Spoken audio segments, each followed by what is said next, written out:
It is time now for a new Soy Market Update Series conversation as we partner with our friends at the United Soybean Board and the American Soybean Association. Joining us now, USB Communication and Education Chair from Michigan, Carla Schultz. Carla, it's good to see you. How are you? Yeah, glad to be here. Thanks, Jesse.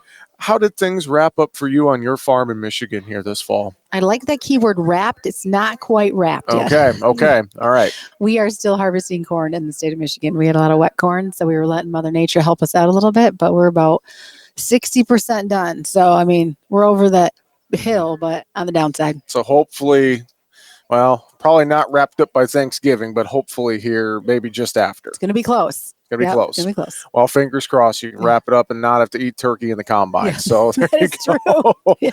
Well, hey, we're here at NAFB, and of course, you and other United Soybean Board leaders are getting to talk with farm broadcasters across the country, which they'll bring these messages back to their listeners and more. And obviously, a number of topics you guys can talk about. Let's focus in on food, though, and talk about some of the things that USB is doing when it comes to food and obviously promoting high quality U.S. soybeans as part of a healthy diet and more. Talk about that, Carla. Yeah, we've had a long-standing relationship with the Soybean Health Institute, so SNI, Soybean Nutrition Institute.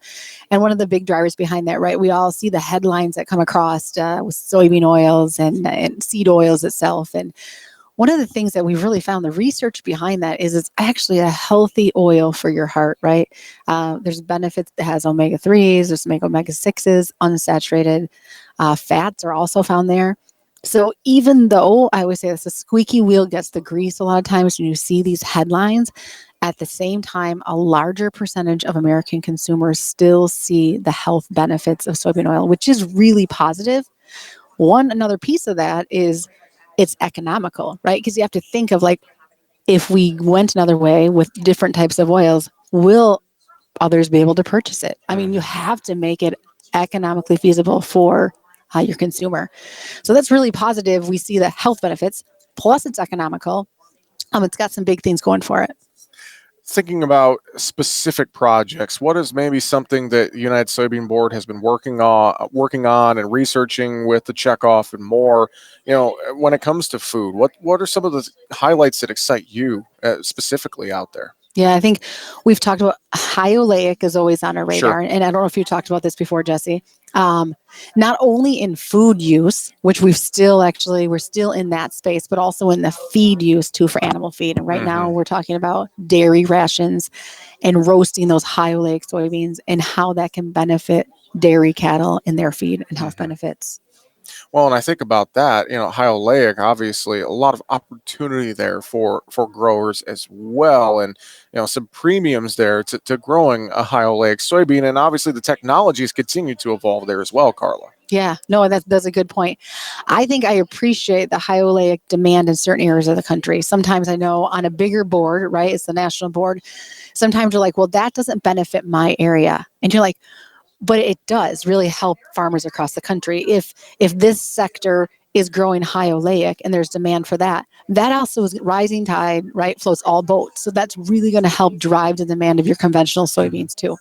And, you mentioned the point of high oleic in feed rations. And I think that's sometimes something that gets lost a bit in conversations of how important it is to be feeding our animals, our livestock, high quality proteins and more, because then it's that animal add piece of agriculture that's still coming back to us here, we presume eventually as, beef, pork, chicken, etc.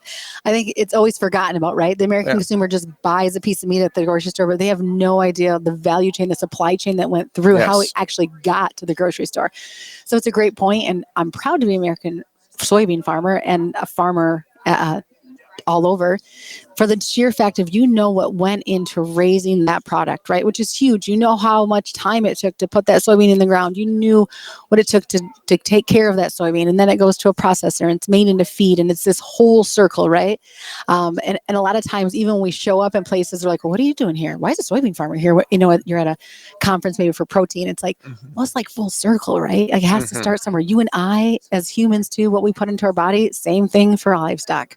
And the economic impact then back for just the overall ag economy is huge as well. Yep. And I love that point, right? Because if we can dial up the use of that high oleic in your dairy ration, right, we're driving demand all across the U.S.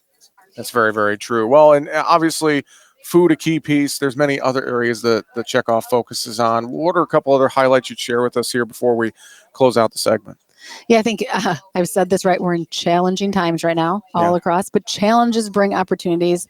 I'm a hopeful person, and I know we've focused on food and feed, but there's so many other spaces that we're playing into opportunities. When we think of the fuel space, when we think of industrial uses, and we think of items like soy foam that's really taken, it's really catapulted in what it can do and taking over some of the petrochemical bases that have been used, and we see the validity and we see how it can biodegrade, and at the same time, there's so many opportunities of uses that consumers use every day that they're not even aware of. Skechers shoes too. Yeah. I've talked about that before. Yep. Like there's some cool things there, or soy-based asphalt that's been used in some places. I mean, there's a lot of new uses, and I know that's to the heart of a lot of what the checkoff does, the United Soybean Board, looking at these new uses. You hit it on the head, and that's exactly what we do as a board, right? We have proposals, and what are we going to invest in? Where do we see growth?